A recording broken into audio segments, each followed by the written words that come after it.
కొంతమంది ఈ గ్యాంగ్ సభ్యులు ఉన్నారు. అందులో 7 గుజరాత్ అహ్మదాబాద్ నగరంలో ఓ అపార్ట్మెంట్లో చోటు చేసుకున్న అగ్ని ప్రమాదం స్థానికంగా పెద్ద అలజడి రేపింది.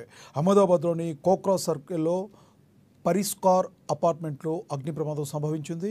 అపార్ట్మెంట్లో 6వ అంతస్తులో ఫ్లాట్లో షార్ట్ సర్క్యూట్ కారణంగా అగ్ని ప్రమాదం జరిగింది. అది తీవ్ర రూపం దాల్చింది.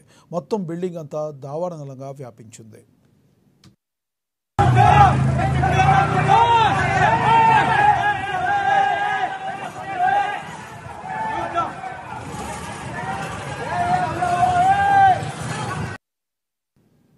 అయితే దీనిపై సమాచారం అందుకున్న అగ్నిమాపక సిబ్బంది హుటాహుటిన అక్కడికి వచ్చి మంటల్ని అదుపు చేశారు. వారు తీవ్రంగా శ్రమించిన తర్వాత ఎట్టికేలకు మంటలను అదుపులోకి తెచ్చారు. వీరితో పాటుగా పోలీసులు అక్కడికి వచ్చి రెస్క్యూ ఆపరేషన్ చేపట్టారు. మంటల్ని అదుపు చేసే క్రమంలో పలువురు బాల్కనీ నుండి కిందకి ఉంచిన సేఫ్టీ నెట్లు దూకేశారు. అగ్ని ప్రమాదం జరిగిన తర్వాత ఫైర్ సిబ్బంది పోలీసులు వ్యూహాత్మకంగా వ్యవహరించడంతో ఎటువంటి ప్రాణ నష్టం అయితే జరగలేదు.